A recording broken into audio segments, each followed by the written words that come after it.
تلك الدار الآخرة نجعلها للذين لا يريدون علوا في الأرض ولا فسادا والعاقبة للمتقين.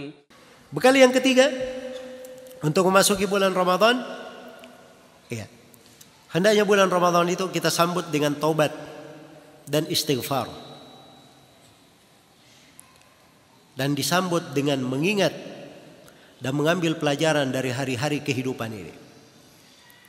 Subhanallah, hidup ini berputar dengan sangat cepatnya, bergulir, tidak ada yang bisa menghentikannya. Akan datang nanti masanya, ajal itu akan berakhir. Walikulli ummatin ajal, setiap umat ada ajalnya. Idza jaa ajaluhum la yasta'khiruna anhu sa'atan wa la yastaqdimun. Ketika ajalnya sudah datang, tidak bisa dia akhirkan, tidak bisa dia kedepankan, tidak bisa pula diakhirkan walaupun sesaat. Yang namanya kematian pasti akan menjemput, digariskan, akan datang ketentuan itu menjemput kita. Kullu nafsin dha'iqatul maut, tsumma ilaina turja'un.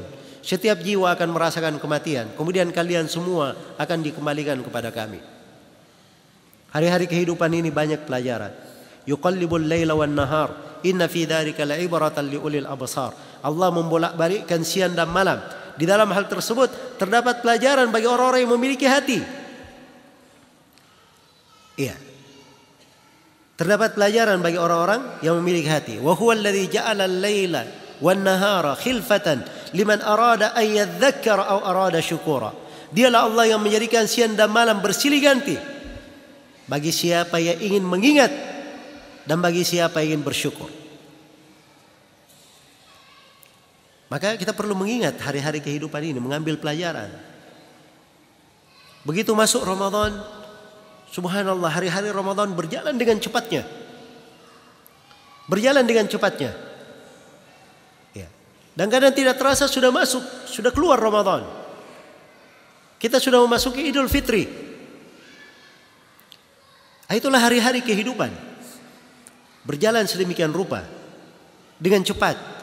Maka kalau kita tidak menyambutnya dengan segera, tidak menyambutnya dengan keseriusan, tidak ada taubat dan istighfar, dikhawatirkan ketika ajal datang, seorang hamba itu dalam keadaan lalai. Iya, dan itulah yang membahayakan dirinya. Maka bulan ini hendaknya kita sambut dengan taubat dan istighfar kepada Allah Subhanahu wa taala, hati yang tunduk kepadanya. Kita melakukan dari amalan-amalan yang mendekatkan diri kita kepada Allah Subhanahu wa taala, apalagi di bulan Ramadan. Terhampar amalan-amalan yang menjadi sebab diampuninya dosa-dosa dan kesalahan. Puasa itu penggugur dosa dan kesalahan. Membaca Al-Quran, ya, banyak berdoa kepada Allah dan bertobat. Demikian pula bersedekah, memberi makan, ya. Itu dari sebab-sebab yang menggugurkan dosa dan kesalahan seorang hamba. Selain daripada itu, biasa kita lewati dalam kehidupan. Dia berudu, menjawab adzan, dia sholat 5 waktu, dan seterusnya. Ya. Banyak sekali dari penggugur dosa dan kesalahan kita lewati. Makanya bulan ini harus kita sambut dengan tobat dan istighfar kepada Allah Subhanahu wa taala. Tobat dengan sebenar-benar tobat. Tobat yang nasuh, dengan sebenar-benar tobat.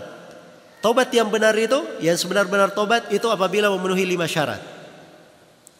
Syarat yang pertama, dia ikhlas dalam tobatnya. Syarat yang kedua, dia tinggalkan perbuatan dosanya.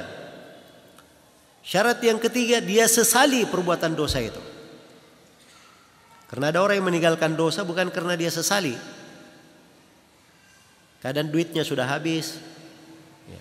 Kadang dia dijauhkan dari dosa itu. Taubat itu harus dia sesali. An-nadamu at-taubah. Kata Nabi, penyesalan adalah taubat. Yang keempat, dia harus berniat sungguh-sungguh tidak akan mengulangi dosa itu lagi. Iya. Dan yang kelima, dia bertobat sepanjang masih ada waktu. Selama nyawa belum sampai ke tenggorokan dan selama matahari belum terbit dari arah barat. Ini apabila dosa yang dia lakukan antara dia dengan Allah, itu 5 syarat. Tapi kalau dosa yang dia kerjakan antara dia dengan makhluk, maka ditambah syarat yang ke-6. Dia harus minta maaf, minta penghalalan atau mengembalikan hak makhluk yang dia ambil. Iya.